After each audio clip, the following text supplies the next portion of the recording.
நாங்கள் 8 பேர் போனோம். 8 பேருக்கு காலையில் விழுந்து மன்னிப்பு கேட்டார். கையெடுத்து கும்பிட்டுட்டு ரொம்ப அழுதுட்டார். நாங்கள் கூட தெம்பா இருக்கோம். அவர் ரொம்ப இழைச்சி போய் தான் இருக்கார். சாப்பிட்டாரா சாப்பிடலையா அது தெரியாது. பாவம். காலைல விழுந்து அழுது. ஆமாங்க. யார் காலில்ங்கம்மா? அவங்க காலில் தான், அந்த பொண்ணோட அவங்க அம்மா காலில், எல்லாத்து காலில் இருந்தாங்க. ரொம்ப கஷ்டப்பட்டு நம்ம எப்படி அழுவோமோ அந்த நேச்சரில் தான் அழுதார். அவர் இவ்வளோ செலவு பண்ணணும்னு அவசியம் இல்லை.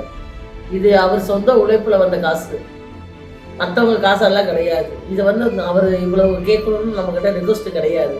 ஆனால் இவ்வளோ ரிக்வஸ்ட் பண்ணி கேட்குறாருன்னா மனிதாபிமானத்தில் தான் கேட்குறாங்க. இல்லை காலைல விழுந்தனா உங்களுக்கு எந்த மாதிரி தோணுச்சுமா? நம்ம பிள்ளை விழுந்தா எப்படி மன்னிப்பு எடுக்குமோ அந்த மாதிரி தான் விழுந்துதுங்க. இப்போ நாங்கள் செஞ்சது தானே தப்பு, நாங்கள் பிள்ளைகளை கூட்டிகிட்டு போனது தானே தப்பு, யாரை சொல்லி இது இல்லை. ஆனால் இவங்க கூட்டிகிட்டு ஆஸ்பத்திரிக்கு கூட்டிகிட்டு போனது தான் தப்புன்னு நான் சொல்லுவேன். 2வது பிரசவ பரிசோதனை சீக்கிரமாக பண்ணுனது தான் தப்புன்னு சொல்லுவேன்.